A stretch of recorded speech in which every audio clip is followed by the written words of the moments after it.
안녕하세요. 부킹의 윤꾼입니다. 오늘은 좀 다른 성격의 책을 진행해 보고자 합니다. 그동안은 좀 어떤 내용을 살펴본다거나 어떤 부분을 조사해 본다거나 이런 내용들이 많았는데요. 오늘은 뭔가 좀 감성을 건드릴 수 있는 감성 터치의 작품을 한번 살펴보도록 하겠습니다. 책은 이제 김한 씨가 지은 죽은 자의 집 청소, 죽음 언저리에서 행하는 특별한 서비스, 특수청소업체의 사장인데요. 이력이 독특합니다. 원래 이제 시인이었어요. 그리고 이제 출판과 트렌드 산업 이런 쪽에서 일을 하다가 뭔가 뜻한 바가 있으셨던 것 같아요. 그래서 전업 작가로 살고자 30대 후반에 이제 산골 생활을 하러 시골에 들어갔습니다. TV 프로그램에 나는 자연인이다 그런 내용들 있잖아요. 그런 유사한 좀 사고방식과 생활 방식을 좀 원했던 것 같습니다. 근데 또 답답하지 않습니까? 그 시골 생활 못합니다. 젊은 사람이. 취재와 집필을 위해서 몇 년 동안 일본에 또 가게 됩니다. 이후에 자기 서적을 출판하고 자기의 독립된 출판사를 차리고 싶은 그런 생각이 있었겠죠.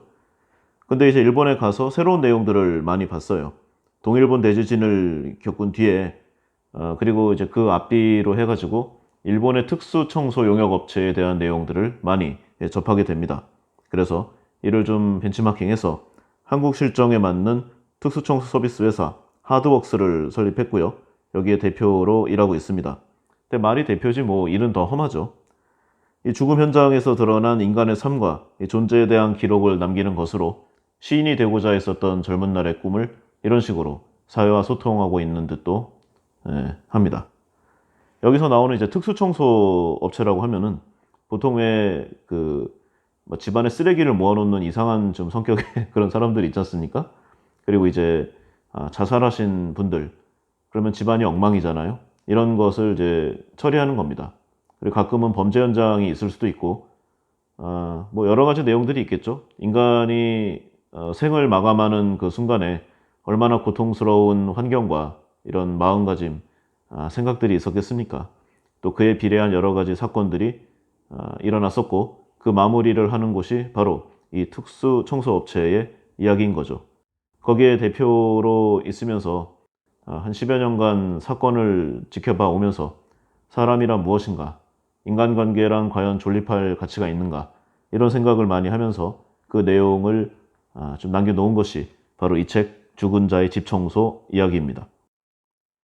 책 본래 그 내용은 좀 수기 형식으로 담담하게 써 내려간 부분인데요. 뭐 좀 다들 뭐 애절한 내용들이에요. 그래서 그 내용에 들어가기 전에 배경을 잠깐 좀 살펴보겠습니다. 이 특수청소 업체라고 하면은 이제 기본적으로는 이제 가장 많은 부분이 사람이 사망한 현장을 정리하고 이제 소독하는 일이에요. 그래서 사망한 지 약 1개월 이내에 발견했을 경우는 뭐 그때까지는 좀 그나마 무난하다고 합니다. 현장 상황에 따라 다를 수는 있지만요. 근데 만약에 사람이 사망하고 몇 달 후 아니면은 이제 무더운 여름철을 지나가거나 겨울철에 이제 보일러나 전기장판이 가동되고 있는 집에서 발견되었을 때 현장 상황이 굉장히 끔찍하다는 그런 내용이죠. 사망 현장의 각종 물건과 쓰레기, 그리고 사람이 죽어가면서 남긴 혈흔, 그리고 시체가 부패할 거 아닙니까? 여기서 생긴 사체 흔, 그리고 인간은 유기체니까 죽음 직전에 또 죽은 후에 수많은 유기물들이 나옵니다. 이것이 방바닥과 벽을 타고 올라가고 주변의 모든 부분에 흔적을 남기게 되죠. 그리고 냄새가 납니다. 이제 사취죠. 그래서 이런 부분들이 굉장히 사람을 힘들게 하는데, 여기다 추가로 뭐 번개탄 등으로 자살을 했을 경우에는 연기로 인한 그을음, 그리고 번들거리는 감촉, 틈 사이사이마다 여러 자국들이 생기고요. 그리고 자연의 순환 메커니즘은 냉정하죠. 사람이 죽어가면서 여기서 또 새로운 생명을 잉태하는 파리, 구더기, 번데기, 뭐 각종 벌레들, 이런 모든 부분들이 엮이면서 진짜 혼돈과 카오스의 현장이 일어난다고 합니다. 비위가 약한 사람에게는 평생의 트라우마가 될 수도 있죠. 추가로 만약에 반려동물을 키우고 있었다. 그럼 이것대로 또 곤란한 상황이 이제 플러스 되는데요. 이러한 상황에서 반려동물이 살아남았다면은 뭐 구출해서 동물보호소에 넘겨주면 끝이지만요. 만약에 뭐 반려동물의 시체까지 남아 있을 때는 이것도 추가로 치워야 되는 거죠. 그리고 만약에 반려동물이 이제 주인이 이제 뭐 자살 등의 이유로 사망했을 경우 혼자 살아남았다. 그러면은 차마 필설로 형용할 수 없는 끔찍한 일들이 일어날 수 있다고 합니다. 뭐 상상에 맡기겠습니다. 그리고 아주 심각한 경우에는 현장 내 가구나 이 물건들을 폐기해야 되는 부분도 있고요.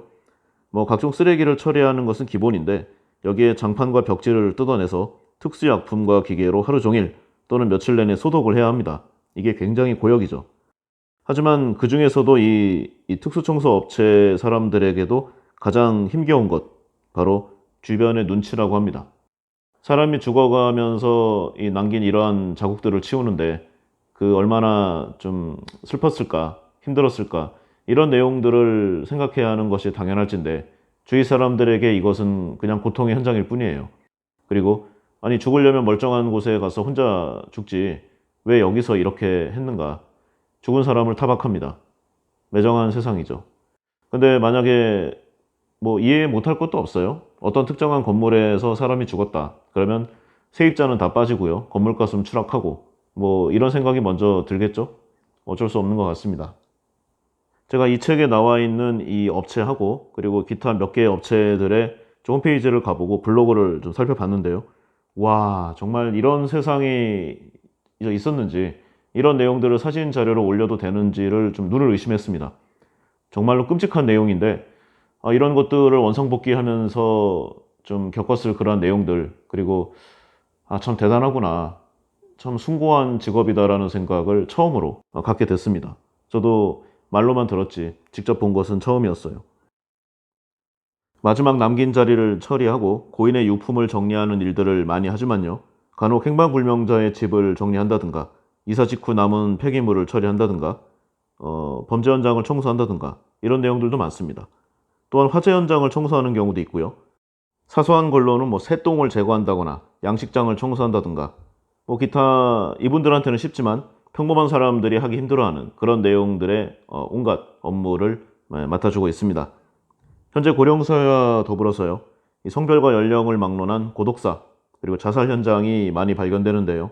이에 따라서 여러 특수 청소 업체가 난립하고 있다고 합니다. 저는 하루도 못할 것 같은데 역시 먹고 사는 문제가 쉽지는 않은 것 같아요. 이 업계도 덤핑과 각종 수주를 받기 위한 아주 치열한 경쟁들이 좀 대단하다고 합니다.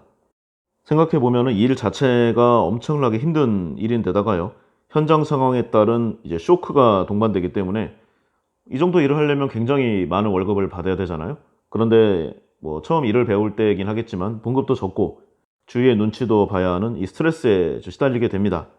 하지만 이제 가장 중요한 이 사망 흔적을 제거한다거나 소독 처리를 이제 소홀히 하는 경우도 좀 있겠죠. 사람이 하는 일이니까.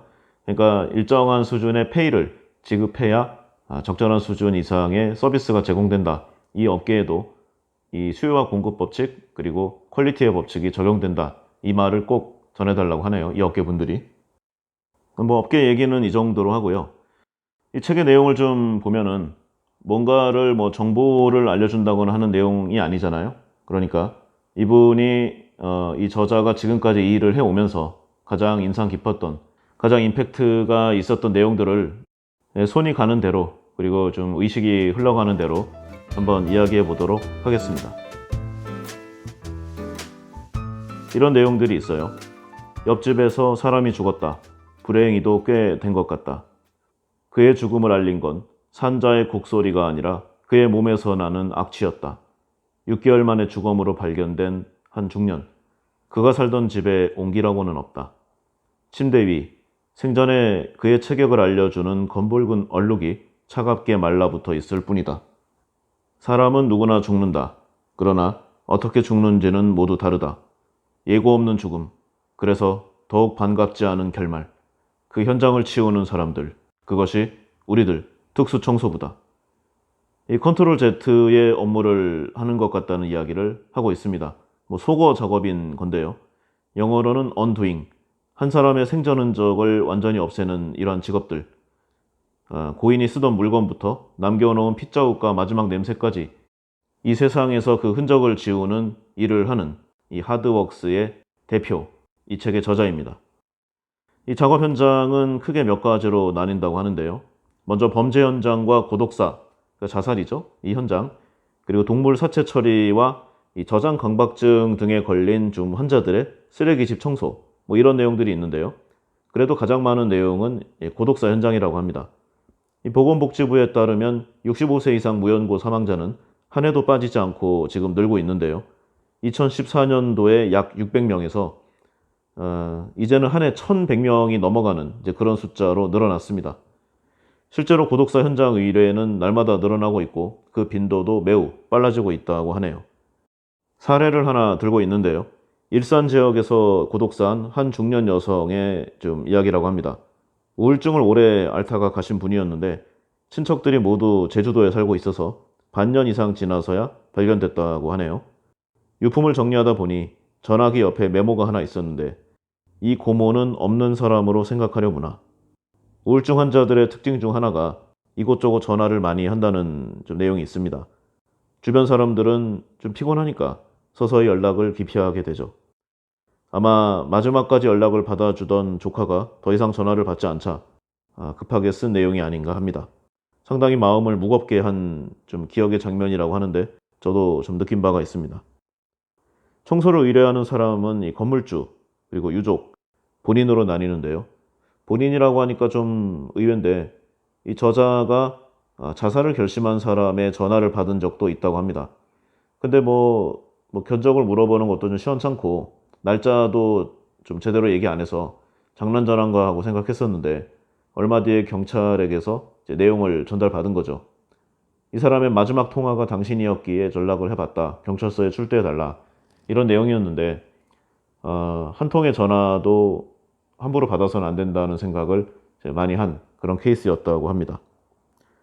뭐 내용을 보면은요. 쓰레기집은 보통 본인이 직접 의뢰하고 고독사인 경우는 건물주가 의뢰하는 경우가 많은데 이때 비용은 이제 비영리 단체에서 지원받기도 하지만 대부분은 이제 건물주가 낸다고 합니다. 보통은 이제 뭐 악역을 많이 맡잖아요. 악덕 건물주, 뭐 피도 눈물도 없는 사람 이렇게 생각을 하기 쉬운데요. 실상 건물주를 하게 되면은 굉장히 피곤한 일에 많이 엮인다고 합니다. 이런 일도 그 종류의 한 가지겠죠. 저 도심 한복판에 좀 대형 빌딩 건물주라면 얘기는 달라지겠지만 우리 주위에 있는 은행빚에 차압당한 건물의 아주 일부분만 소유한 건물주들 어찌 보면은 그 사람들도 살아가는 게 쉽지 않다 하는 생각을 해봤습니다. 이 유족들이 시신 수습 거부를 해서 건물주가 비용을 부담하고 제사를 지내고 그 마지막을 치러주는 경우가 많다고 하는데 참 아이러니라는 생각들 많이 했다고 합니다. 씁쓸한 풍경을 많이 느낀다고 하는데 결국은 이 사람들이 가족도 거부한 일가 친척들도 좀 인수하기를 거부한 이 망자의 마지막을 곁에서 지켜주는 사람이 되었습니다. 또 한 가지 사례, 50대 후반 남성의 고독사 현장. 아마도 그가 죽기 전까지 펼쳐봤을 것 같은 구인 광고와 그 옆에 놓인 마지막 디저트. 어떤 이가 더 이상 존재하지 않는 장소. 역설적이게도 그곳을 정리하다 보면 그 사람의 존재가 형상화된다고 합니다. 예컨대 이 마지막 유품을 치우면서요. 바지를 담으면 남자였구나. 허리는 몇이었구나. 이런 생각이 들고 사진이 나오면 50대였구나. 그리고 책장이나 서랍을 비우면서 나오는 내용을 보면은 이 사람은 클래식을 좋아했구나. 그리고 신문 광고가 나오면 구직 중이었구나. 뭐 정치색, 생각은 어떠했구나. 이런 내용들을 자연스럽게 알게 된다고 합니다. 그런데 이렇게 자연스럽게 알게 되는 내용들이 의외로 잔상이 오래 남아서 이 사람들을 괴롭힌다고 하는데요. 아무리 동화되지 않으려고 해도 그 인물의 삶과 의식의 흐름을 따라가게 된다고 합니다. 굉장히 안타깝고 좀 슬프지만 일하는 데는 방해된다고 하는데 뭐 어쩔 수 없는 일이겠죠. 그리고 이 초반에는 이런 심상이 좀 너무 오래 남아서 너무나 괴로웠다고 해요. 그나마 경력이 쌓이고 갈수록 좀 덜해서 다행이긴 한데 특히 첫 작업의 기억이 아직도 선명히 남아있다고 합니다. 수원의 한 젊은 여성이 자살한 집이었는데 사람이 죽은 곳이라는 사실만 빼면 아주 깨끗한 방이었다고 합니다. 어찌 보면 강박적일 정도로 집안 정리를 잘 해놨다고 하는데 행거에 걸린 외투가 일일이 보관용 커버가 씌워져 있었고 서랍장 안 양말과 속옷이 색깔별로 구분돼 있었고 상의는 의류 매장 방식으로 아주 곱고 단정하게 개어 있었다고 하네요. 샴푸와 바디 클렌저, 화장품의 펌프 노즐도 모두 한 방향을 가리키고 있을 정도로 확실했다고 합니다. 싱글 여성이 분명했겠지만 주방 물건들은 모두 쌍을 이루고 있었고 밥그릇 2개, 수저 2벌, 소주잔과 맥주잔도 2개씩, 그리고 냉동실에는 메이커를 얘기해도 될런지는 모르겠지만 쌍쌍바가 많이 들어있었다고 합니다. 둘이 사이좋게 나눠 먹으라고 만들어진 제품이잖아요. 주방을 치우면서 이름 모를 상대의 존재와 함께 그의 부재를 동시에 알게 됐습니다. 뜯지 않은 이 아이스크림, 그 작은 물건의 의미가 아찔할 정도로 크게 다가왔다고 합니다. 이 모든 물건들이 2개씩 있었던 그녀의 마지막을 생각해보면 아마도 옆에 있었던 그가 사라지고 그녀가 살 이유도 함께 없어졌겠구나 하는 생각이 들었다고 하네요. 회사의 작업량은 대중이 없다고 합니다. 일이 몰릴 때는 일주일 내내 하는 경우도 있고 없을 때는 한 달에 고작 몇 건이 전부일 때도 있죠. 한 집당 작업 기간은 오래 걸리면 3, 4일, 빠르면 몇 시간 안에도 끝나는데요. 특수가 붙은 이름처럼 이 장비 자체도 범상치가 않다고 합니다. 파란색 방진복, 수술용 장갑, 신발 덮개, 그리고 그 덮개 안에 또 다른 덮개, 하얀색 방진 마스크를 낀 다음 연한 회색의 방독 마스크를 하면 이제 얼추 준비가 끝난다고 합니다. 이러한 보호 장구들이 감염으로부터 이 직원들을 보호한다고는 하지만 어쩌면 심리적인 부분이 더 좀 클 수 있다고도 좀 하고 있어요. 그 다음 자외선 오존 살균기, 각종 청소 도구, 문 따는 장비까지 구비하면 이제 출동 준비 끝이죠. 이 악취도 악취지만 더운 날에요. 이 구더기와의 전쟁이 시작되는 때라고 합니다.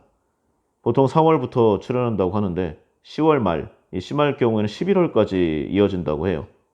우리가 보통 주변에서 보는 단순히 몇백 마리 정도가 아니라고 합니다. 마치 카페트나 융단처럼 방의 절반을 빼곡히 덮고 있었던 경우도 있었다고 해요. 구더기가 있는 곳에는 이제 성충이 되면 파리가 되니까요. 파리가 많습니다. 주로 창문에 붙어 있는데 볼펜으로 찍은 점 같은 이 모양의 똥을 둔다고 하네요. 그러니까 밖에서 봤을 때 창문에 그런 점이 촘촘히 찍혀 있으면 어쩌면 사람이 죽어 있을 가능성이 크다는 이런 생각을 하게 된다는 거죠. 직업병의 일종이라고 합니다. 자연의 아이러니가 아닐 수 없다는 생각도 하는데 사람이 죽은 곳에서 태어나는 또 생명의 순환, 어쩔 수 없는 우리도 자연의 일부분인가. 참으로 덧없는 인생이구나. 이런 생각도 많이 한다고 합니다. 법적으로는 이 고독사도 변사에 속하는데요. 따라서 경찰 수사가 따라옵니다. 특수청소부들은 이 경찰의 폴리스 라인을 아주 당당하게 걷고 들어가는 몇 안 되는 사람들이라고 하는데요. 본인들의 이런 직업과 이런 좀 인더스트리에 흥미를 가진 이제 기자들이 많이 찾아왔다고 합니다. 그래서 현장 동행 취재를 요청을 많이 한다고 하는데 이제 보통은 이런저에 거절한다고 하죠. 순간의 호기로 덤빌 일이 아니라는 내용입니다. 정신적 외상이 상상 이상이라는 말을 반드시 해주죠. 또한 직원의 면접을 볼 때 그러니까 터프한데 버틸 수 있겠느냐 이런 질문을 하면은 본인은 이 특전사나 헌병대를 나와서 무서울 게 없다. 냄새가 심한데 참을 수 있겠는가? 라고 물으면 본인은 태어날 때부터 축농증이 있어서 냄새를 전혀 못 맡는다라고 하면서 아주 자신만만해하던 직원들 한 차례 작업 후 모두 잠수를 탄다고 합니다. 이 서구에서는 이 일을 다른 말로 트라우마 클리닝이라고 부른다고 하는데 누군가 참혹한 현장을 보고 받을 트라우마를 대신해주는 직업군이라는 그런 명칭이죠. 직원들의 고충이 상당히 만만치 않은데 페이도 많이 주지 못하는 그런 현실도 좀 안타깝다고 합니다. 그러니까 단가가 많이 생각보다 안 세다는 거죠. 그리고 이제 본인이 이 업을 오래 하고 명색이 대표니까 좀 강심장, 강한 멘탈을 갖고 있는가 이런 질문을 좀 들으면은요 답은 뻔하다고 합니다. 지금까지 들렀던 모든 장소의 사연 하나하나가 100% 아주 세세하게 기억이 난다고 해요. 그래서 본인도 그리 강심장은 아닌 것 같다는 내용을 이야기합니다. 꿈을 꿨는데 하루 종일 이 벌레와 구더기를 퍼 제끼는 악몽을 꿀 때도 있다고 합니다. 다만 한 가지 묘한 성취감을 느끼는데 쾌감을 좀 느낀다고 하는데요. 가득 들어찬 쓰레기나 이런 부분들을 제거해서 모두 청소하고 집을 태초에 이 시멘트만 남은 상태로 되돌리는 것, 묘한 해방감과 쾌감을 동시에 얻을 수 있다고 합니다. 물론 본인의 이야기겠지만요. 그리고 이 또 단골이 있다고 해요. 이게 좀 될런지 모르겠는데 이 쓰레기집 같은 경우에는 의뢰인이 한 번 부르면 계속 부른다고 합니다. 1년 정도의 주기로 한 번 싹 치우고 또 1년 뒤에 가보면 또 가득 들어차 있죠. 근데 어, 이런 단골분이 언젠가 발길을 끊는 경우가 있다고 합니다. 그러면 새로운 인생을 찾으셨구나. 우리가 새 삶을 드렸구나. 라고 하는 생각 절반과 어쩌면 그런 것인가라는 좀 두려운 생각, 이런 것들이 교차한다고 하네요. 그래서 너무 트라우마가 심하니까요. 이 대표 이 김한 씨도 피아노를 좀 새로 배우기 시작했다고 합니다. 그러니까 본인의 손이 이제 생명이 비록 끊어졌지만 지금 있는 것을 말살시키는, 모든 것을 무로 돌리는 그런 행위를 하는 좀 주체잖아요. 그러니까 전혀 다른 일을 이 손을 이용해서 하고 싶은 그런 충동이 들었다고 합니다. 뭐 예를 들어서 이제 고양이 시체도 많이 치운다고 하는데요. 이걸 치우면은 좀 딱딱했다가 얼마 되지 않으면 좀 물컹했다가 또 이제 바로 좀 처리 의뢰를 받은 거는 아직도 따뜻한 느낌도 좀 있다고 합니다. 그러면 그 온기가 하루 종일 이 사람을 괴롭히는 거죠. 그 느낌이 생생하게 전달되는데 하루 종일 아무것도 못할 그런 지경에까지 정신력이 떨어진다고 합니다. 그럴 때마다 피아노를 치면서 그 손끝의 느낌을 흘려버리고 싶은 그런 강한 충동을 느낀다는 거죠. 피아노는 악기니까 본인이 치면 의도한 대로 소리가 나잖아요. 그 대비되는 느낌으로 트라우마를 치유한다. 이런 내용을 이야기하고 있습니다. 이러한 특수 청소 업체들 참 괴로운 일이죠. 힘든 일입니다. 지방의 경우에는 이제 장의사, 그러니까 장례 업체에서 겸업하는 경우도 많이 있습니다. 참고로 이 저자가 일본에서 모티브를 받아왔는데 일본은 민간 자격증을 부여할 정도고요. 미국도 정부에서 주관하는 특정 과정을 이수해야 이 마지막을 정리하는 특수청소부가 될 수 있다고 합니다. 이 전염병 관리나 전문 기술뿐만 아니라 타인의 존엄한 죽음과 그 죽음이 삶의 한 과정임을 아는 이 죽음에 관한 학문, 여기에 대한 이해까지 필요한 직업이라고 본인은 정의한다고 합니다. 시인 출신이어서 그런가 뭔가 생각하는 바가 좀 다르네요.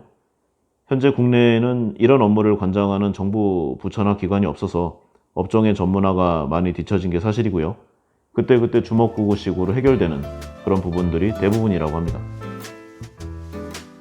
사례가 또 하나 나오는데요.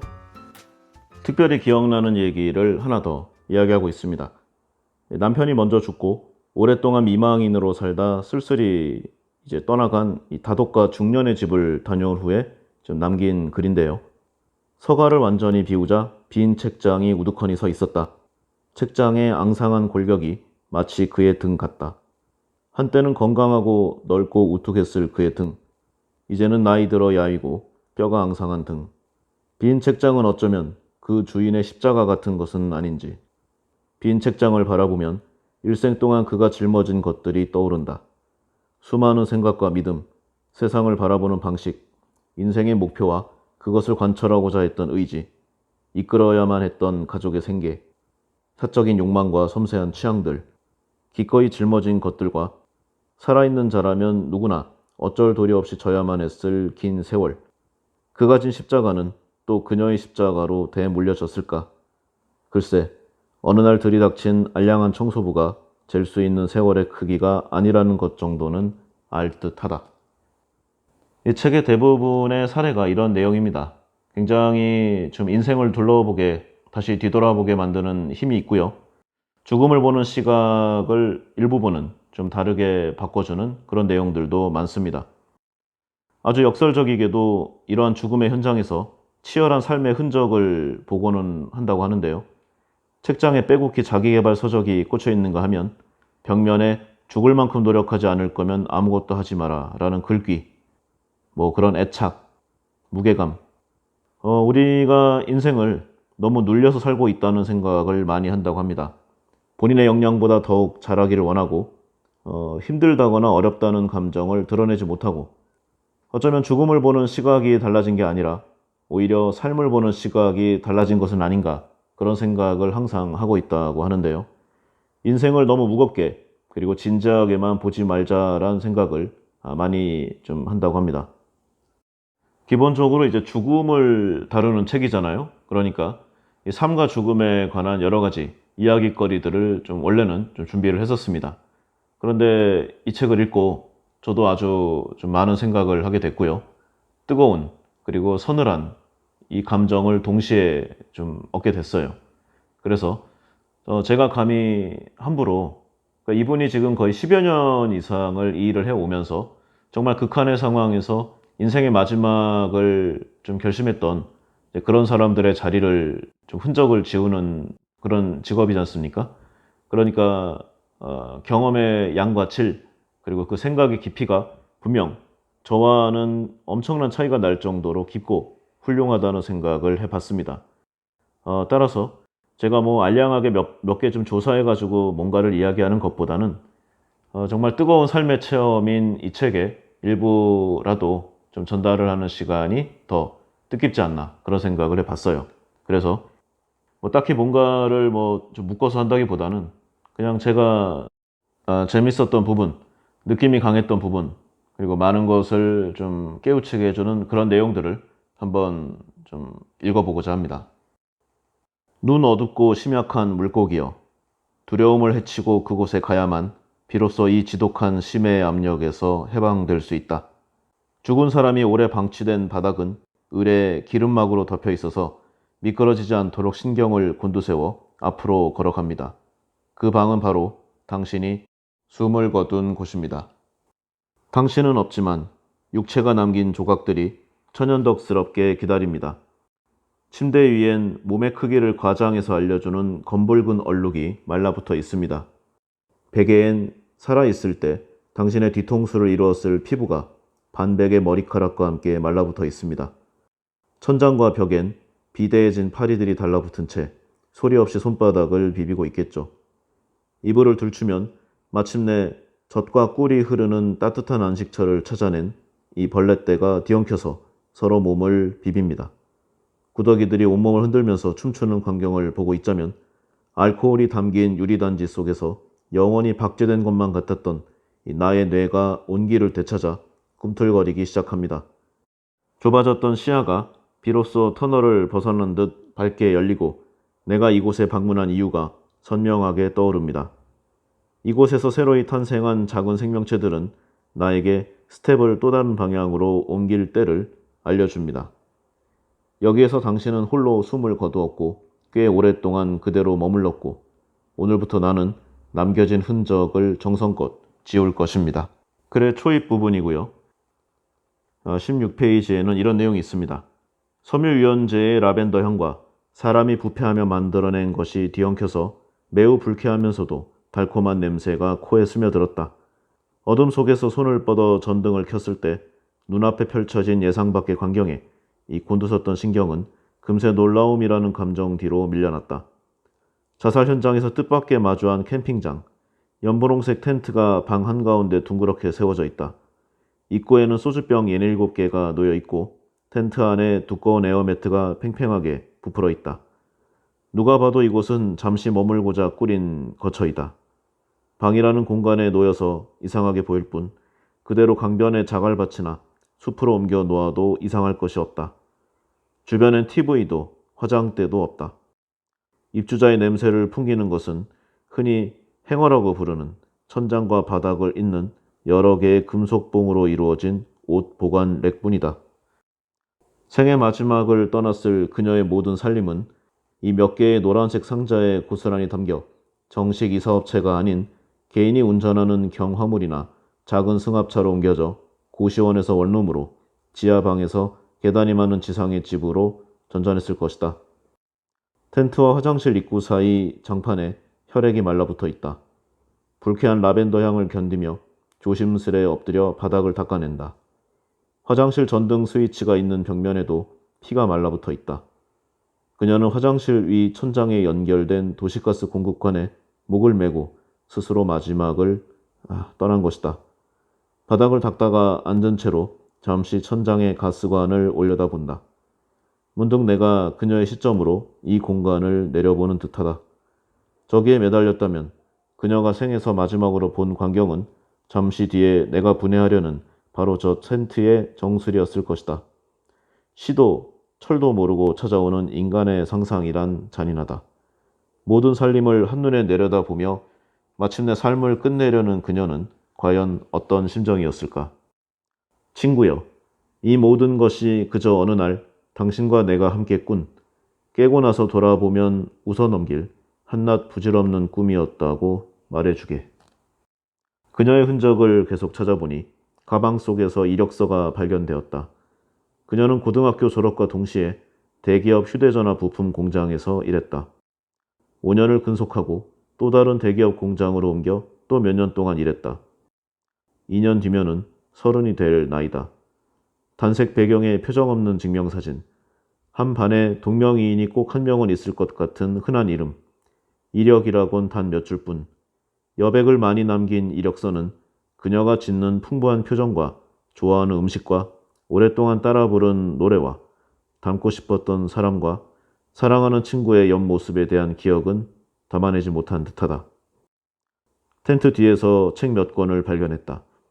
이 세상에 캠핑을 온 것처럼 실로 간단한 살림을 꾸리면서도 그녀의 곁을 지켜준 책, 과연 무엇일까 궁금했다. 아무것도 하지 않을 권리, 참 소중한 너라서, 행복이 머무는 순간들, 아주 조금 울었다. 내 마음도 모르면서. 모두 마음의 위로가 필요한 사람을 위한 책들이다. 서점에서 이 책들을 발견하고 집 혹은 집이라 불리는 이 캠핑장에서 읽기 위해 값을 치르며 그녀는 어떤 생각을 했을까? 텐트 안 램프에 불을 밝히고 문장을 읽어 나가며 그녀는 어떤 마음이었을까? 누군가 그녀의 마음을 알아주고 이해했다면 스스로 삶을 저버리겠다는 생각 따위는 하지 않고 어느덧 30을 맞이하고 소중한 너를 만나 사랑에 빠지고 가끔은 울기도 하겠지만 행복한 시간 속에 머물며 살아갈 수 있었을까? 아무것도 하지 않아도 삶을 온전히 영위할 수 있다는 사실에 안도하면서 그녀의 마지막을 배웅한다. 책 27페이지에 조용히 혼자 생을 마감한 분의 내용이 나옵니다. 건물 청소를 하는 이가 전하는 그녀는 너무나 착한 사람이었다. 그 착한 여인은 어쩌면 스스로에게는 착한 사람이 되지 못하고 결국 자신을 죽인 사람이 되어 생을 마쳤다. 억울함과 비통함이 쌓이고 쌓여도 타인에게는 싫은 소리 한마디 못하고 남에겐 화살 하나 겨누지 못하고 도리어 자기 자신을 향해 관역을 되돌려 쏘았을지도 모른다. 자신을 죽일 도구마저 끝내 분리해서 버린 그 착하고 바른 심성을 왜 자기 자신에겐 돌려주지 못했을까? 왜 자신에게만은 친절한 사람이 되지 못했을까?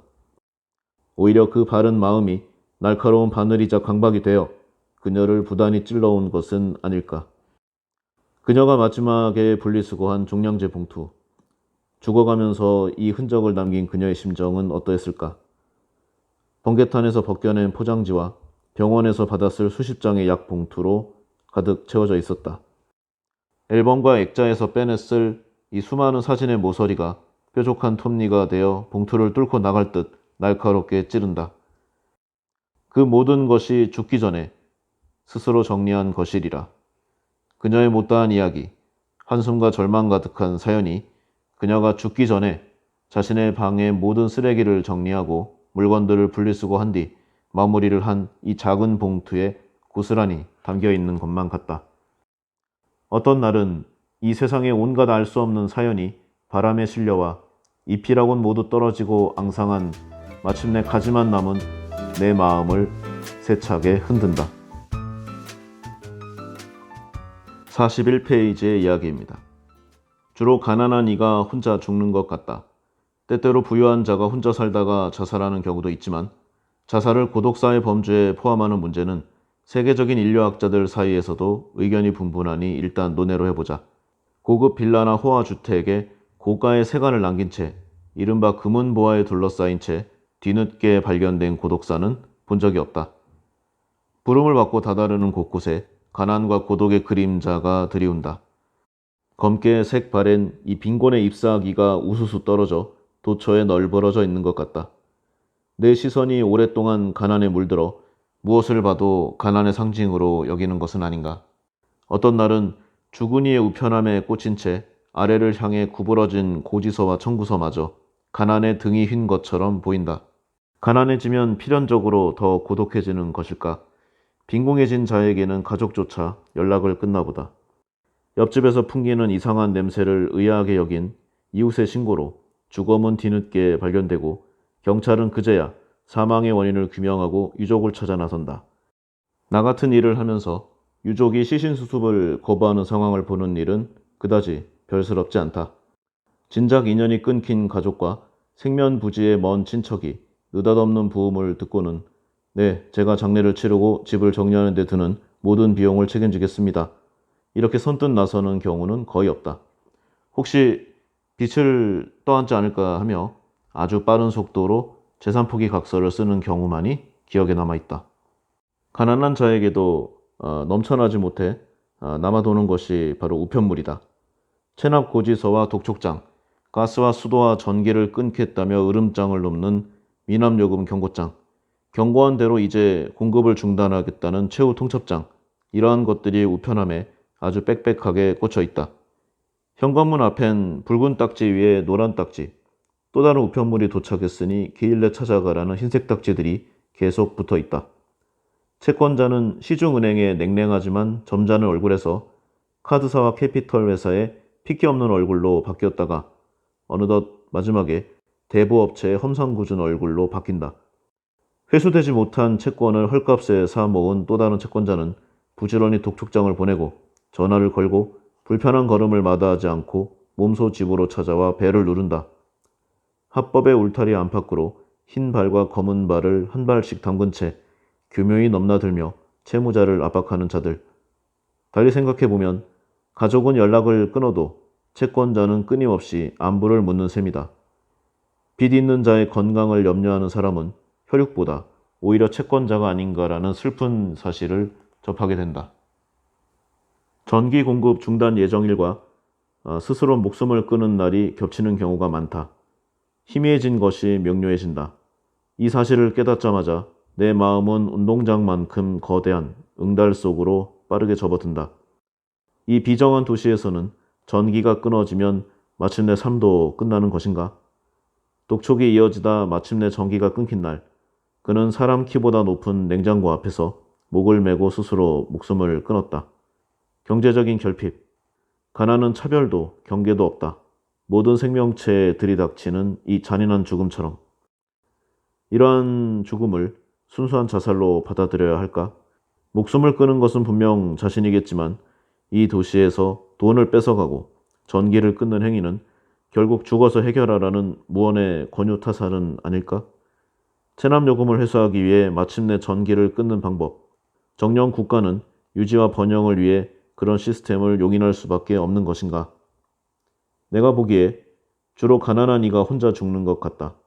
그리고 가난해지면 더욱 외로워지는 듯하다. 가난과 외로움은 아주 사이좋은 오랜 벗처럼 어깨를 맞대고 힘차게 이 세계를 순례하는 것 같다. 어딘가에 현자가 있어 이 생각이 그저 가난에 눈이 먼 자의 틀에 박힌 시선에 불과하다고 깨우쳐주면 좋겠다. 생사를 놓고 고민할 만큼 인간을 궁지로 몰아붙인 이 지대하고 심각한 문제들, 주근이의 마지막 순간, 마지막 머문 곳까지 찾아와 암울하고 축축한 얼룩으로 물들인 이 가난이나 외로움 따위, 죽음의 문을 넘는 순간부터 아무런 가치도 없어지고 그 아무리 중차대한 것조차 하찮게 웃어넘길 수 있는 것이 돼버린다면 참으로 기쁠 듯하다. 누군가의 죽음으로 생계를 이어가는 삶, 죽는 자가 늘어날수록 활기를 띠는 산업 비즈니스, 그 직업적인 아이러니를 나는 걷고 있다. 누군가 나에게 하는 일이 어떠십니까? 라고 물으면 당신이 하는 일처럼 내 일도 특별합니다. 세상에 단 한 사람뿐인 귀중한 사람이 죽어서 그 자리를 치우는 일이거든요. 한 사람이 두 번 죽지는 않기 때문에 오직 한 사람뿐인 그분에 대한 내 서비스도 단 한 번뿐입니다. 정말 특별하고 고귀한 일 아닌가요? 가장 많이 받는 질문 1순위. 일할 때 괴롭지 않은가? 라고 합니다. 그리고 이 순위까지는 못 미치지만 일을 마치면 어떤 보람이 있냐는 질문도 흔히 잇따라서 온다고 하네요. 이를테면 질문의 세트 메뉴인 셈인데 답변이 항상 뭐 거의 정해져 있다고 합니다. 그러고 보면 이 세상에는 이 고난과 보람의 비례 법칙이라도 있는 것인가? 이따금 TV 채널을 통해서 극한 직업들을 소개하는 이 세계 각국의 프로그램들을 보면 아주 고통스럽고 위험천만한 과정을 보여주고 나서는 어김없이 리포터가 일하는 보람은 무엇인가요? 라고 질문하는 장면들이 등장합니다. 우리는 은연중에 일이 고될수록 보람도 덩달아 커진다는 믿음이 있나 봐요. 또 아주 흔한 메뉴처럼 왜 이런 일을 하게 되었나요? 라고 천연스럽게 마이크를 갖다 대는 장면. 그때마다 돈을 벌기 위해서, 할 게 없어서, 나 자신을 위해서 이렇게 있는 그대로 용맹스럽게 답하는 사람은 못 봤다고 합니다. 설레는 마음으로 다른 사람의 대답을 지켜보는데요. 스스로를 위해서 시작했다. 이런 대답은 아직까지는 못 들었다고 합니다. 본인의 이런 기대와 다르게 외국의 그 사람들은 가족 때문이라고 좀 말을 많이 하는데요. 뭐 동서양이 다르지 않고 초심자와 베테랑이 크게 틀리지 않다고 합니다.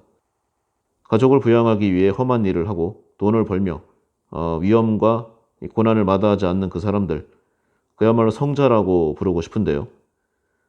본인의 생각은 좀 다르다고 합니다. 사실 힘들지 않은가라는 질문 자체에 이미 그 일은 매우 힘들다라는 전제가 깔려 있잖아요. 기대에 부응해서 그저 힘들다고 답하면은 왠지 좀 성의 없이 얼버무리는 것 같기도 한데, 그렇다고 힘들지 않다고 답하면은 좀 상대는 미궁에 빠진 듯한 그런 표정을 짓는다고 합니다. 그래서 질문을 받을 때마다 혹시 미처 돌아보지 못한 측면이 있는지 매번 심리 분석을 하듯 자신의 내면을 되돌아본다고 합니다. 어떤 답을 해야 만족할 것인가. 그래서 마침내 저자가 찾은 대답은 힘들지 않다고는 말하기 힘듭니다. 라고 하는데요. 아주 모호한 답변이죠. 따지고 보면 세상엔 즐거움으로만 가득한 노동도 없고 오직 괴로움으로만 이루어진 직업도 없습니다. 저자 같은 일을 하는 사람에게도 즐거운 점 혹은 이점이 있겠죠? 그러니까 꽤 많은 사람들이 이 직업을 선택하고 그 명맥을 유지할 수 있을 것입니다. 이 책을 통해서 그동안 대강은 알고는 있었지만, 그리고 느낄 수도 있었지만 왠지 모른 척 지나가고 싶었던 이웃들의 고단했던 마지막을 좀 느끼게 됐고요. 좀 여러 가지 생각을 하게 됐습니다. 그리고 역설적으로 죽음에 대한 이야기를 계속 들었지만 삶의 강렬한 의지와 생의 소중함을 다시 한번 생각해보는 아주 귀중한 독서 시간이었다는 생각을 해봅니다. 이 책 꼭 한번 읽어보시기를 정말 강추를 하고요. 나름 아마도 많은 좀 고민거리들을 갖고 있을 거라고 생각합니다. 집값이 오르고 주식이 떨어지고 누군가가 뭐 승진을 하고 누구 아들은 좋은 대학에 붙고 아주 많은 일들이 있는데, 따지고 보면은 내가 죽는다면 그 모든 것들이 무슨 의미가 있겠습니까? 다 부질없는 것들이죠. 어찌 보면은 우리는 모두 누구나 죽는다는 대전제를 애써 잊고 싶어 하는 건지도 모릅니다. 만일 여러 가지 의미로 지금 삶이 힘들고 괴롭다면요, 이 책 죽은 자의 집 청소 한번 꼭 읽어보시기를 바랍니다. 본인의 마음이 청소되는 듯한 느낌을 아마도 받으실 거예요. 저도 그랬으니까요. 예, 오늘은 여기까지 하겠습니다. 감사합니다.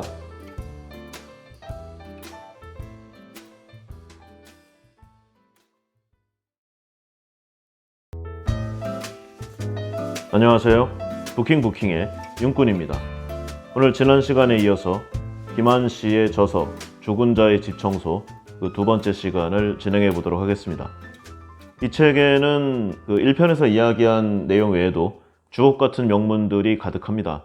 그런데 뭐 그 내용들을 제가 다 읽는 것도 좀 그렇잖아요. 그러니까 책 한번 꼭 사서 읽어보시고요. 뭔가 좀 지치고 그리고 뭔가 좀 계기가 필요하다 그러신 분들이라면 이 책 아마도 큰 전환점이 될 수도 있다 이렇게 생각합니다. 네, 오늘은 지난번에 너무 좀 심각했으니까요. 좀 영화라던가 좀 애니메이션, 기타 좀 다른 좀 플랫폼이나 컨텐츠들은 이 죽음을 어떻게 표현하고 있는가, 이 부분을 좀 다른 방식으로 살펴보려고 해요. 그래서 첫 번째는 일본 영화 굿바이. 이게 공교롭게 이 다음에 얘기할 내용도 이제 일본 작품인데 이거를 선정하려고 한 게 아닌데 하다 보니까 이렇게 됐어요. 아마도 좀 죽음이라던가 좀 장례 문화 이런 쪽에서 좀 많은 좀 문화 속에 녹아 있는 것 같아요. 일본 쪽이.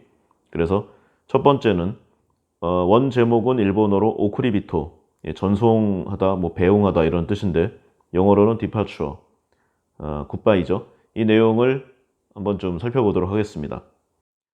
예, 일본의 이 타키타 유지로 감독이 제작한 이제 2008년도의 일본 영화입니다.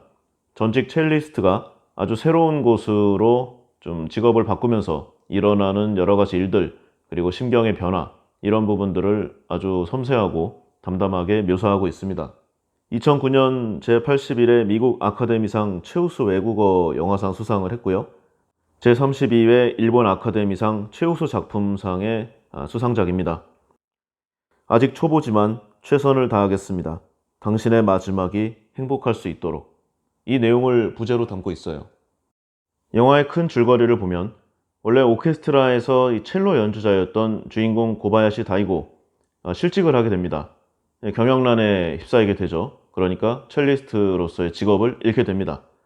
물려받은 고향집으로 내려가서 이제 무엇을 할까 일을 찾던 중에 장례회사에서 초보 납관사, 우리나라로 치면은 뭐 약간 미묘한 차이는 있겠지만 장의사로 표현하면 무난할 듯합니다. 이 일을 하게 되면서 겪는 여러 가지 에피소드들을 이야기하고 있는데요. 극 중에서 일본의 유명한 여배우죠. 히로세 료코, 그의 아내 미카로 등장합니다. 처음에는 남편의 일을 엄청나게 반대하는데요. 격렬하게. 그리고 남편이 이 일을 그만둘 것을 종용하면서 친정으로 가버리기도 하죠. 처음에는 주인공도 이 여러 가지 좀 괴로움 때문에 일을 그만두려고 했어요. 근데 이제 장례회사의 이 사장의 이야기를 듣고는 마음을 바꿔서 일에 전념하게 됩니다.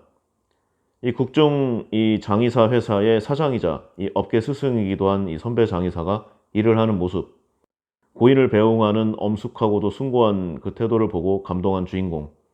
단순히 돈을 벌러 왔다가 강한 프로의식을 갖게 되는 계기가 됩니다. 아내의 반대도 엄청났었는데요. 임신한 뒤에 이 남편에게 일을 그만두라고 설득하지만 극중에서 만나게 되는 이웃집 목욕탕 할머니의 죽음, 그리고 그 시신을 염습하는 주인공의 엄숙하고도 성의 있는 정말 업에 매진하는 그 모습을 보고 결국 남편의 직업을 이해하게 됩니다. 그리고 연락두절로 원망하고 살았던 이 아버지의 사망 소식을 전해들은 주인공이 결국 이 주변의 설득 그리고 본인의 결심으로 이제는 주검이 되어버린 아버지와 재회하며 염습을 진행하는 모습, 자신을 잊지 않았던 아버지의 흔적을 발견하면서 부모의 사랑을 느끼는 이런 내용으로 영화는 마무리가 됩니다. 한국에서는 이 장례 문화, 이 장례 일에 대한 인식이 일본과 많이 다르죠.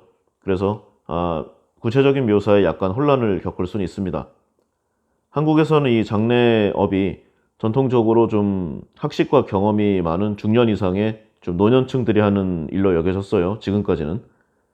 그러니까 이 죽음을 다룬다는 좀 그런 부분이 좀 생소하긴 하지만 귀천이 있는 그런 문제가 아니었어요. 한국에서는요. 근데 일본에서는 예전부터 신분제가 있던 시절에 천민 계층이었던 이 브라쿠민, 이런 계층에서 주로 장례 일을 했었기 때문에 아직도 이 일에 대해 아주 뿌리 깊은 부정적인 인식이 강하다고 합니다. 그래서 주인공과 이 지인들이 겪는 이 인식과 그리고 좀 품는 감정이 아주 복잡하게 되는 것이죠. 사실 지금까지 봤던 좀 상당 부분의 일본 영화가 만화같이 과장된 분위기가 많았어요. 뭐 주제는 여러 가지겠지만. 그래서 일본 영화를 그렇게 좋아하지 않았습니다. 그래서 솔직히 좀 재미가 없었어요. 하지만 이 영화는 상당히 좀 다른 느낌으로 왔는데 주인공이 이 첼리스트에서 이 납관사가 되어가는 과정을 이 잔잔하게 그리는 영화. 악기를 연주하던 섬세한 손가락이 이 죽음을 마지막을 이 배웅해주는 염습사로 이 변해가는 과정을 묘사하는 부분들. 영화, 스토리, 배우들의 연기, 전달하고자 하는 이 주제 모두 아주 훌륭한 수작이라고 할 수 있습니다. 주인공의 이 직업이 낙관사이기 때문에 영화 내용도 죽음을 소재로 하고 있지만요. 분위기가 무겁지 않고 오히려 군데군데 좀 여러 군데서 통할 만한 유머가 들어있어요. 그래서 상당히 편안하게 좀 볼 수 있었습니다. 이 굿바이 한 편의 영화가 많은 이야기를 보여주고 있는 것 같은데요. 자신이 원하는 대로 움직여지지 않는 인생, 남들이 꺼리는 일을 하는 사람들의 삶, 부모님의 사랑, 그리고 죽음의 의미. 주인공은 어렸을 때부터 첼로를 연주했고 매진해서 이제야 겨우 첼리스트가 됐지만 현실적인 문제로 꿈을 포기할 수밖에 없는 절망적인 상황에 놓였죠. 인생이 자기 마음대로 잘 풀리면 정말 좋겠지만요. 살면서 마음먹은 대로 풀리지 않는다는 것이 이런 내용이 훨씬 많다는 것을 점차 깨닫게 됩니다. 영화 중간에 보면은 사람들이 이 납관사인 주인공을 눈앞에서 아주 심하게 무시를 하고 심지어 아내조차도 불결하다면서 주인공을 피하게 됩니다. 아마도 시체를 만지는 직업이기 때문에 그러는 것 같죠. 하지만 조상의 유골을 집에 모실 정도로 중요하게 생각하면서 정작 장례를 치를 수 있게 도와주는 이 납관사를 안 좋게 보는 것을 저는 좀 이해가 가질 않았습니다. 우리나라 조선시대에는 좀 의사의 대부분이 높은 지위에 있지 못했는데 지금은 사회의 최상층부의 직업군으로 평가받고 있죠. 장의사, 일본식은 낙관사인데 이런 직업군이나 의사나 삶과 죽음에 관련된 직업임에는 매한가지입니다. 일본에서의 의식은 그렇지만 이게 극과 극인 것 같은데요. 죽음과 관련된 직업에 대한 의식도 좋아져야 한다. 이렇게 생각을 해봤습니다. 사회에는 사람들이 꺼리지만 꼭 해야 하는 일을 묵묵히 하고 계시는 분들이 많이 계시죠. 우리 사회에도 이런 분들에게 감사하기는커녕 종종 대놓고 무시하는 경우가 많이 있습니다. 평소에는 저도 별 생각 없이 살았는데 이 영화를 보고 이 죽은 자의 집 청소를 읽고 나니 좀 저도 모르게 감사한 생각이 좀 들곤 하네요. 사람들은 처음에 이 납관사인 주인공을 비난하고 욕합니다. 하지만 자신의 주변에 죽음을 겪고 낙관사의 존재 의미를 비로소 깨닫게 되죠. 낙관사는 죽은 사람만을 위한 것이 아니라 산 사람들이 죽은 사람을 잘 보낼 수 있게 도와주는 이 직업인 것이었습니다. 하지만 결국엔 한 사람이 죽어서야 그 사람을 이해하게 되는 것, 이 부분은 참으로 안타까웠는데요.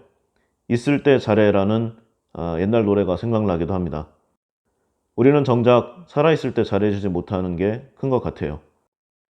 자신의 주위에 있는 사람들이 평생 옆에 있을 것으로 생각되지만요. 사람은 언제 어떻게 되는지 아무도 모르는 존재죠. 그래서 영화에서도 나이 들어 죽은 사람들보다 젊고 어릴 때 죽은 사람들이 더 많이 등장하는 건지도 모릅니다. 주위 사람들에게 더욱더 이해와 배려를 베풀어야겠다는 생각도 좀 들었는데요. 이 영화의 좋은 영향인 듯도 합니다. 마지막에 주인공이 이 어렸을 적 집을 나간 아버지를 낙관할 때 아버지의 손에 쥐어져 있던 돌 편지를 보고 부모님의 사랑을 느끼는 장면이 인상 깊었습니다. 주인공이 그렇게 원망했지만 아버지는 이 미안한 마음에 다시 돌아가지 못하고 평생을 외롭게 살았을 것입니다. 하지만 주인공에게는 집 나간 아버지보다 돌아오지 않은 아버지 때문에 더욱 상처를 입었을 것인데요. 그렇지만 아무리 미안해도 다시 돌아왔어야 한다고 좀 생각을 합니다. 그것이 가족이 아닌가. 그래도 결국엔 늦게나마 아버지의 마음을 알게 된 것은 다행이다. 이런 생각도 해봤습니다.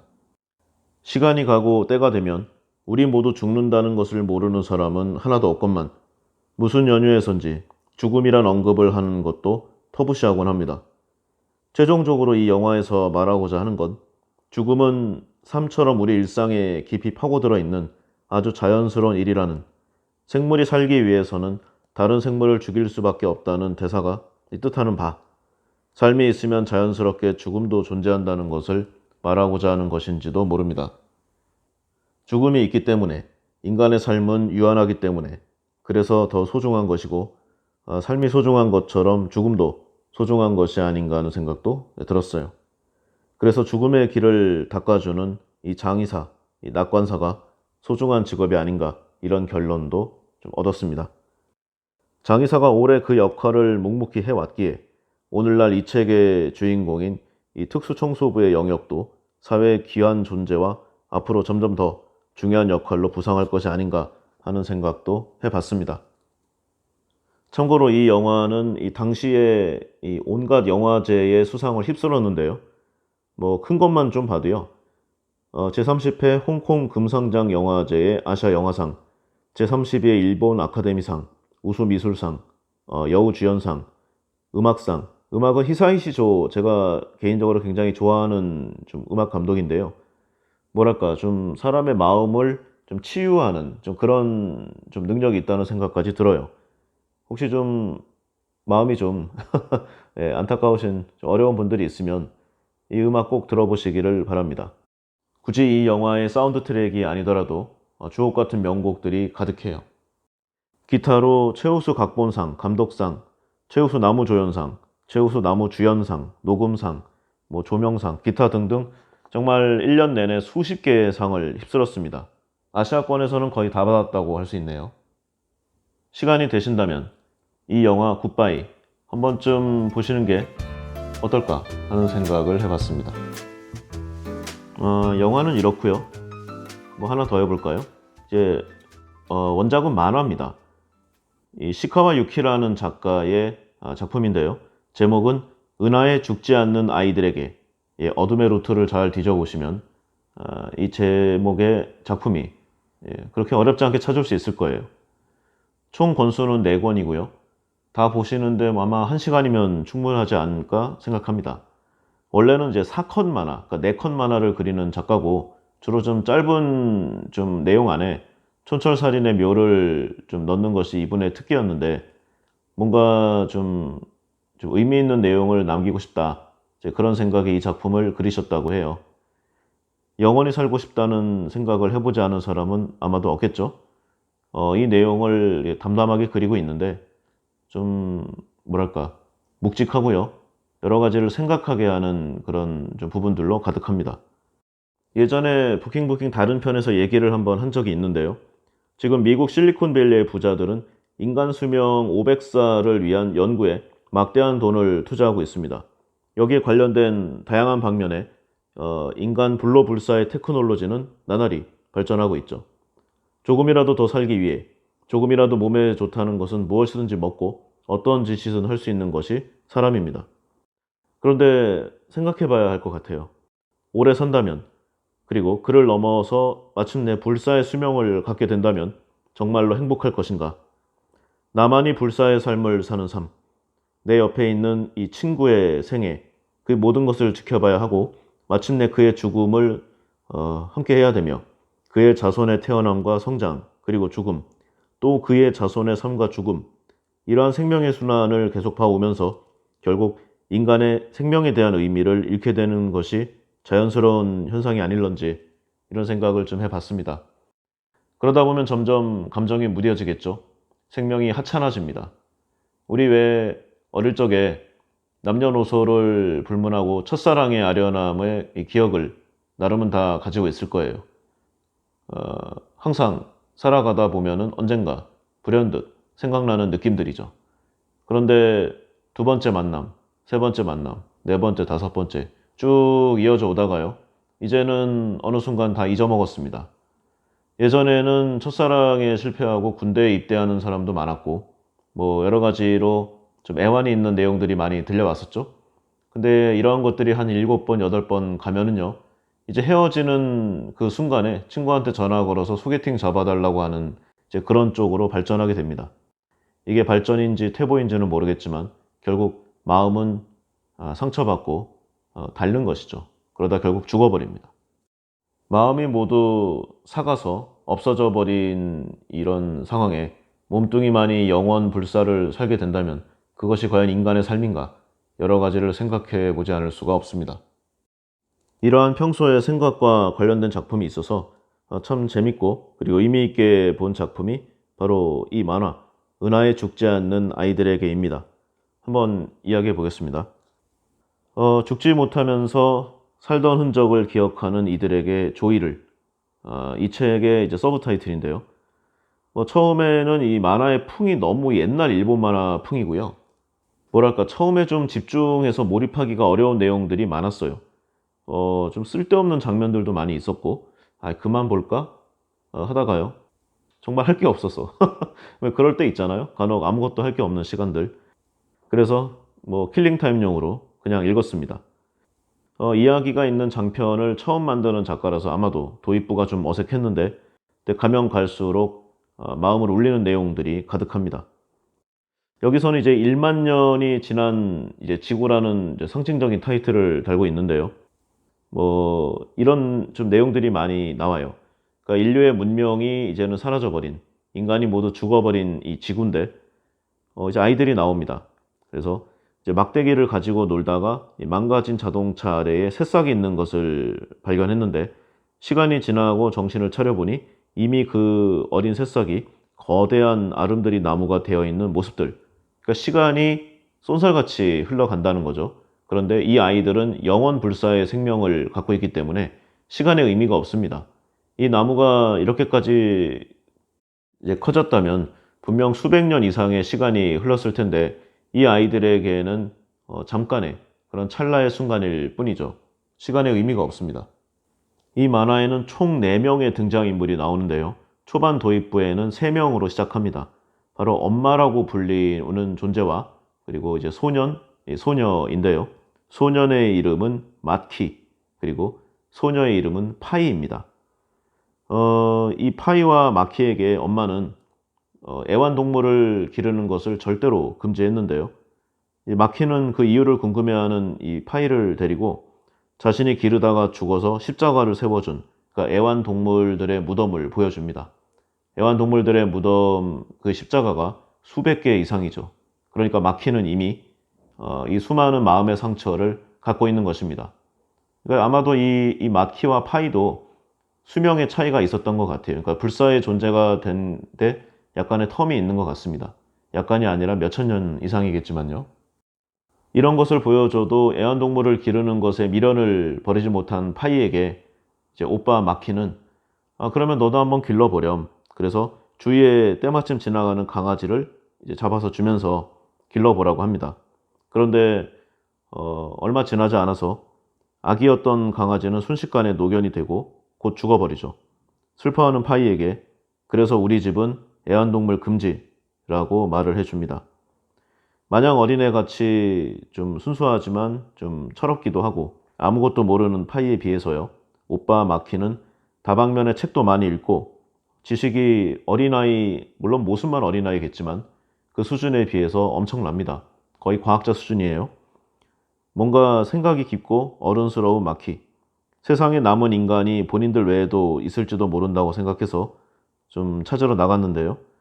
사실 본인은 별 기대하지 않았고 제 여동생인 파이에게 현재의 인류가 사라져버린 이 지구의 모습들을 보여주기 위해서였습니다. 이 둘은 이제 먹지 않아도 되고 자지 않아도 되고, 그리고 중간에 좀 사자나 호랑이들을 만나서 몸이 갈갈이 찢겨도 다시 회복돼서 살아나는 이 불로불사의 존재들이지만요. 엄마가 밥을 먹자고 하면은 가서 또 먹는 그런 면도 좀 보여요. 안 먹어도 되지만 가족을 유지하기 위해서는 함께 식사하는 시간이 필요한 거라고, 함께 밥을 먹고 함께 생활을 해야만 한다라는 엄마의 명령에 따르는 것이죠. 좀 이상하지만 이 둘은 의외로 순순히 이 내용에 복종을 합니다. 뭔가 이상하다는 생각은 하지만요. 이것이 가족인가? 뭐 그런 생각에 일단은 좀 넘어가게 되죠. 그러던 어느 날 오빠인 마키가 하늘이 이상하다며 동생인 파이를 깨웁니다. 가보니까 우주인이 있는데요. 정확히는 우주인이 아니라 이제 우주선에서 나온 지구인이죠. 그리고 이 사람이 우주선에서 나오더니 갑자기 아이를 낳고 죽어버렸습니다. 좀 생뚱맞죠? 갑자기 아이를 낳고 죽어가는 인간, 그리고 이러한 모습들을 처음 보는 파이. 어쩔 줄 몰라서 이 다그치던 오빠 마키는 죽는 기분에 대해서 물어봅니다. 그러니까 죽어가는 사람이 지금 고통에 힘겨워하고 있는데 당신은 죽을 수 있으니까 행복하다. 이런 의미를 무의식 중에 내포하는 것이죠. 본인들은 영원히 죽지 못하니까 그 기분을 절대로 알 수가 없습니다. 공포도 없고 느낌도 없죠. 이 우주인인 듯한 지구인이 죽어가면서 낳은 또 다른 소녀, 이름이 미라인데요. 일본어로는 이제 미라이, 한자어는 미래입니다. 그러니까 미래의 세계를 뭐 희망한다, 그런 내용이겠죠. 어느새 시간이 또 금방 흘러서 아기였던 미라는 어느덧 이 두 명보다 더 큰 어른으로 성장하게 됩니다. 물론 뭐 몸만 어른이고 나이는 훨씬 적겠죠.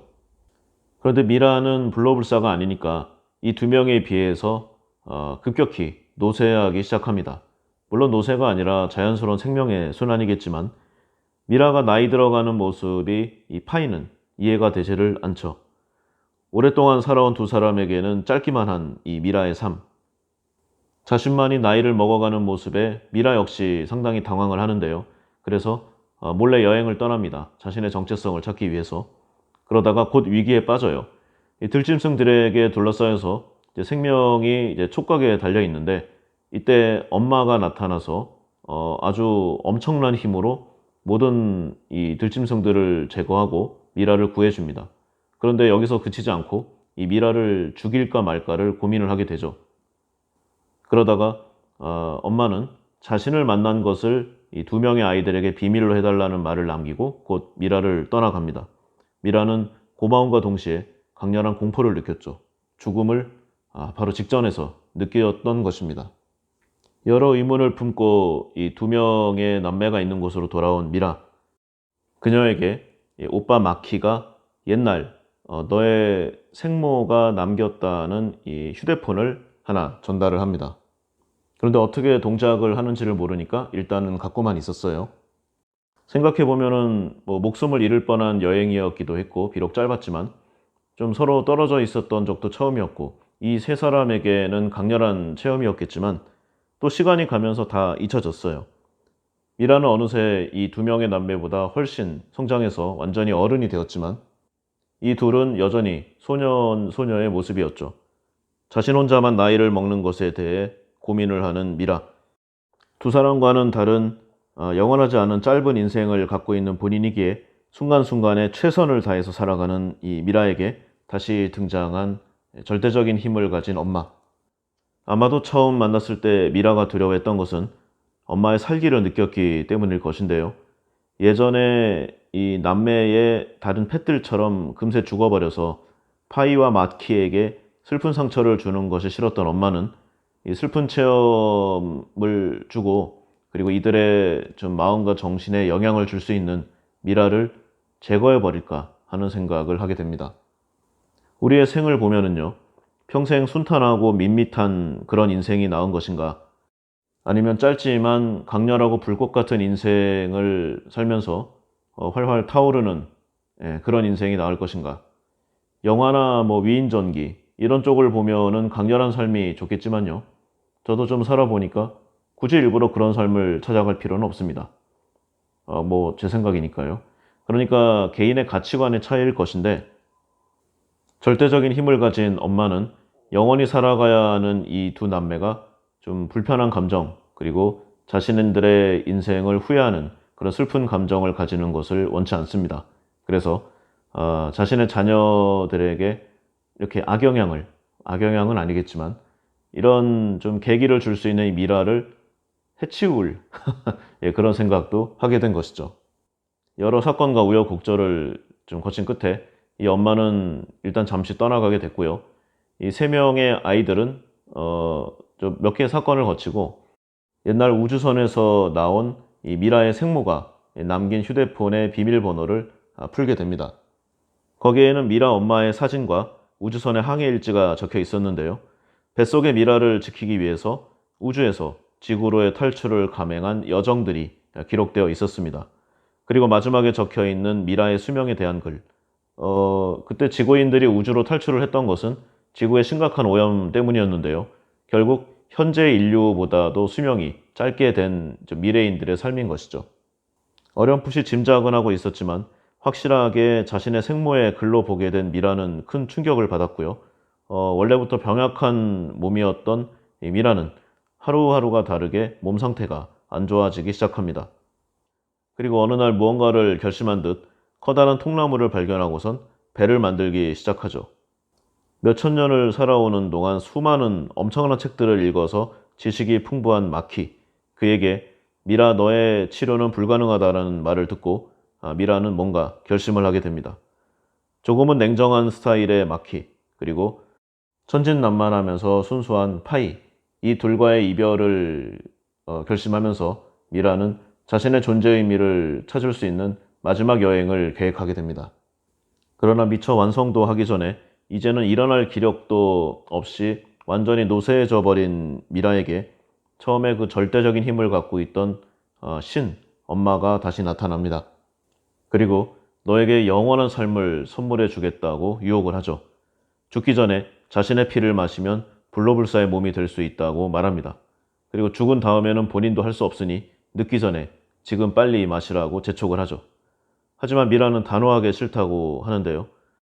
유한하기에 그 의미가 있는 인간의 삶, 만일 영원히 살 수 있다면 결국 아무것도 하지 않게 될 존재로 전락하게 될 것을 잘 알고 있기 때문입니다. 아무것도 안 해도 영원히 걱정 없이 살 수 있는데 무엇을 노력할 것입니까? 결국 아무것도 아닌 존재가 되기 전에 스스로의 결정으로 삶을 마감하겠다는 미라, 그리고 미라와 엄마, 이 둘의 대화를 들은 이제 마키 역시 충격을 받게 되죠. 엄마에게 다시 인간으로 돌아갈 수 있는 방법이 있는지를 묻습니다. 그러나 엄마는 이런 것은 불가능하다고 하죠. 본인 역시 영원히 죽을 수 없는 존재이기 때문입니다. 결국 미라는 죽고 남은 마키는 어차피 시간은 많으니까요. 지구 이곳저곳을 둘러보면서 뭔가를 배우고 익히고 찾기 시작합니다. 이제는 시간의 흐름이 뭐 몇 주일, 몇 달 단위로 나오지 않고 별의 흐름으로 좀 이야기를 하고 있어요. 그러니까 몇만 년, 몇십만 년이 흘러가는 것이죠. 결국 오랜 시간이 지난 끝에 예전 지구인들이 남겨놓은 우주선을 찾아낸 이 마키, 파이와 함께 우주로 떠나려 엄마에게 작별 인사를 합니다. 그리고 엄마에게 예전 미라짱을 만날 수 있어서 좋았다. 그리고 엄마가 그 미라짱의 목숨을 빼앗지 않아서 기뻤다. 그 긴 세월을 살아오면서 미라와의 짧은 만남이 파이와 자기에게 무엇보다도 바꿀 수 없는 소중한 경험이었다. 이런 내용을 이야기하죠. 아무런 존재와 자각과 인식도 없이 그저 영원한 시간을 살아가기만 한다면 그것이 과연 무엇인가? 마키는 이런 생각들을 담담히 엄마에게 이야기하고요. 동생 파이에게 우주선 조작 방법에서부터 살아갈 수 있는 여러 가지를 가르쳐주기 시작합니다. 그리고 우주선에 이 파이 혼자 태워서 우주로 보내고요. 결국 마키는 엄마에게 돌아가는데요. 그게 초반부터 철부지 여동생 같은 파이보다 엄마에게 더 애정을 느끼는 듯했던 마키. 둘이 떠나가면은 혼자 외롭게 남을 엄마를 위해 자신도 곁에 있겠다고 합니다. 그리고 파이는 씩씩하게 우주로 자신만의 여행을 떠나게 되죠. 지구를 떠나게 되면은 그러니까 엄마에게서 멀어지면 불사의 축복인지 저주인지 모를 이 힘이 약해질 거라는 말을 믿고서 말이죠. 결국 파이도 자신만의 마지막 여행을 떠나가게 된 것입니다. 시간이 간다는 것의 무서움, 그리고 다행스러움. 모든 것이 영원하고 아무런 노력도 기울이지 않아도 영속성을 갖게 될 때 인간은 분명 마음의 상처를 입고 그 상처가 깊어져서 결국 스스로를 망치게 될 것입니다. 조금 더 의지가 강한 사람이 있다고 해봐야 개인 차이일 뿐이겠죠. 이 책이 이제 아이들이 나오고 이 작가가 원래 소년 계통의 만화를 그리던 작가여서 그림체도 약간 유아풍이고요. 뭐 스토리도 그렇게 어렵지 않지만 굉장히 심오한 좀 느낌을 주고요. 그리고 그 안에 담겨 있는 의미와 이 방향성이 정말 대단합니다. 대충 보다가 깜짝 놀랐습니다. 무한한 시간의 잔인함 앞에 인간들은 결국 다 사라지고 마는 것인가? 생명이 있는 것들은 다 결국 멸종하는 것인가? 우리의 역사를 보더라도요. 젊은 시절에 아주 현명하고 영민하고 아주 총명했던 이런 군주들, 그리고 뛰어나고 똑똑했던 사람들, 시간이 가고 나이가 들면서 이제 노년이 될수록 아주 이상한 행동들을 하게 됩니다. 그 자신을 강철같이 단련시켰던 의지력, 인내력, 이런 것들이 모두 사라지고요. 자신이 하고 싶은 대로 하는 괴팍함만이 남은 꼰대 늙은이로 변모하게 되죠. 역사상 단 하나의 예외도 없었다고 합니다. 보통 왕들 같은 경우에는 죽을 때까지 선정을 베풀고 현명한 군주로 남았다고 묘사를 하지만 이거는 이제 기록의 조작이고요. 대부분 그 말로는 비참하거나 처참했다고 해요. 어쨌든 간에 젊을 때보다는 뭐라도 많이 떨어진다는 내용이죠. 정신분석학에서 보면은 페르소나 있지 않습니까? 가면을 쓰는 이 사람들. 원래 이 가면이 좀 안 좋은 의미로 내용을 이야기하는 것이지만요. 우리가 사회생활을 하고 세상을 살아가면서 이 가면의 중요성을 무시할 수가 없습니다. 모두가 이기적이고 좀 폭력적인 자신의 모습을 100% 가감없이 외부에 보여준다면 세상이 존재할 수가 있겠습니까? 인내력에는 한계가 있으니까 이것을 가면을 써서 좀 속이는 것이죠, 서로. 근데 서로 다 알잖아요. 저 사람은 가식이다. 저 사람은 진실이 아니다. 그러나 어떻게 보면은 모두가 진실로 상대를 대하다 보면은 그거야말로 위험한 내용이 아닌가. 예, 그런 생각도 해봤습니다. 제가 그렇게 오래 산 것도 아닌데요. 시간이 흘러갈수록 제 주위의 모든 존재, 모든 것에서 그 느낌이 점점 줄어들음을 느낍니다. 예전에 강렬했던 어떤 체험들이 이제는 그냥 그렇고요. 예전에 사람들과의 그 즐거웠던 기억들, 그 술자리들, 그리고 여러 가지 뭐 친목적인 자리들, 이제 모두 귀찮고 번잡스럽습니다. 주위 사람들과 이야기를 해보면요. 그 강도의 차이는 있겠지만 대부분이 비슷한 생각을 하고 있다는 점에 매우 놀랐던 때가 있었어요. 결국 인간은 모두 이렇게 되는 것인가? 지금 제 나이에도 이런 느낌을 갖고 있는데 만약에 몇천 년, 몇만 년을 살게 된다면 그 얼마나 끔찍한 일일 것인가는 생각을 해봤습니다. 그런데 좀 예외적인 부분이 있어요. 그러니까 저는 오래 살고 싶지는 않은데요. 죽는 날까지 좀 건강했으면 좋겠습니다. 그리고 조금 더 욕심을 낸다면 죽음 직전까지 젊은 상태로 살고 싶어요. 그러니까 뭐 몇천 년, 몇만 년 살고 싶지 않고요. 딱 7, 80년 살더라도 죽기 직전까지 적어도 3, 40대의 좀 상태로 살 수 있으면 그거는 받아들일 수 있다. 이런 생각을 좀 해봤어요. 뭐 아마도 저만의 희망이겠지만요. 이 책 죽은 자의 집 청소를 읽고 그리고 일본 영화 굿바이 그리고 이 만화 은하에 죽지 않는 아이들에게를 다시 한번 살펴보면서 많은 저 자신을 좀 돌아보는 그런 시간을 가져봤습니다. 항상 이런 생각들을 하고는 있었지만 또 출근을 하거나 또 일을 하다 보면은 또 돈 벌 욕심에 거래처를 늘릴 생각에 하루하루 무슨 일을 하고 있는지 모를 정도로 자신을 몰아붙이는 이런 모습들을 또 행하게 되겠죠? 그러니까 읽을 때 그때뿐인데 영화를 볼 때 그때뿐이고 그렇지만 이거라도 없으면 스스로를 돌아보는 시간은 아예 없지 않을까.